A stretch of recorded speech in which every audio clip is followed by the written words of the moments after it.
আপনাদের কাছে খুবই একটা মজাদার চিকেন রেসিপি শেয়ার করব।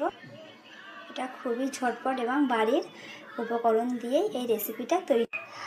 হাবিজাবি মশলা ছাড়াই এই রেসিপিটা আপনারা বানাতে পারবেন। হাই এভরিওয়ান, আপনাদের সকলকে আমার সহজ কুকিং চ্যানেলে স্বাগত জানাই। তো চলুন তার জন্য কী কী নিতে হবে দেখে নিই। আমি এখানে 5 চামচ মতো সরষের তেল নিয়েছি। তেল গরম হয়ে গেছে, এবার দিয়ে দেবো আলুগুলো ভেজে নিতে হবে। এই সাইজে আলুগুলো কেটে নিয়েছি। দুটো আলু নিয়েছি এখানে।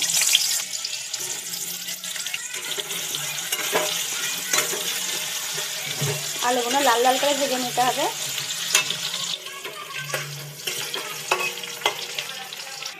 এখানে আমি চিকেনটা পরিষ্কার করে ধুয়ে নিয়েছিলাম, জলটা ঝরে গেছে। এবার এতে দিয়ে দেবো 1 চামচ লঙ্কা গুঁড়ো, ওই চামচের হাফ চামচ হলুদ গুঁড়ো।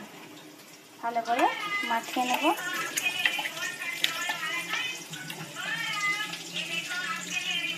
আলুগুলো ভাজা হয়ে গেছে, এবার এগুলো তুলে এক সাইডে রেখে দেবো।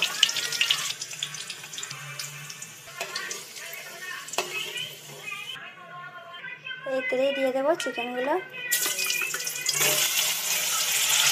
একটু লাল লাল করে ভাজা করে নেব।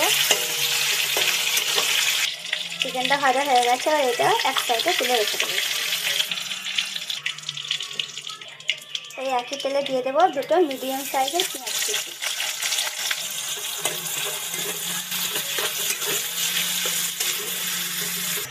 পেঁয়াজটা যখন ঠিক এই ধরনের হয়ে আসবে, তখন দিয়ে দেবো 1 চামচ লবণ। লবণ দেওয়ার এইটাই কারণ, পেঁয়াজটা একটু টেস্টি হবে। 1 মিনিট এভাবে পেঁয়াজটা নাড়াচাড়া করার পর এবার দিয়ে দেবো 4টে এলাচ। এইভাবে ফেটে নিতে হবে। পেঁয়াজটা ভালোভাবে ভাজা হয়ে গেছে। এই সময় দিয়ে দেবো 1 চামচ আদা রসুনের পেস্ট।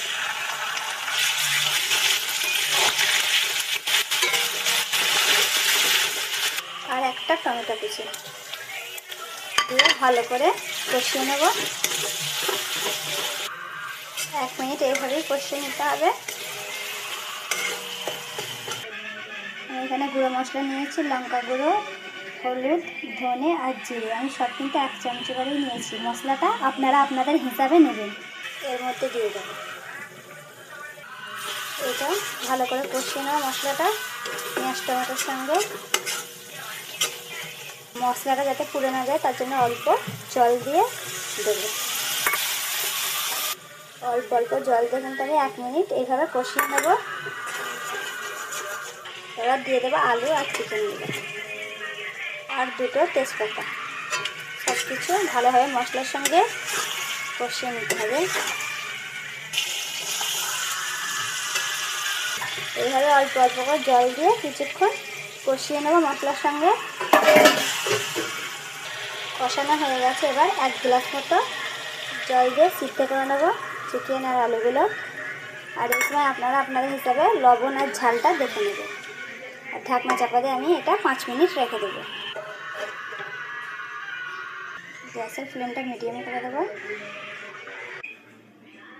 দেখুন হয়ে গেছে। তো আপনারা এভাবে বাড়িতে একবার অবশ্যই ট্রাই করে দেখবেন। খেতে কিন্তু খুবই দারুণ লাগে। যদি আমার ভিডিও এবং রেসিপিটা আপনাদের ভালো লাগে তো অবশ্যই লাইক, সাবস্ক্রাইব এবং ফলো করবেন। Thank you.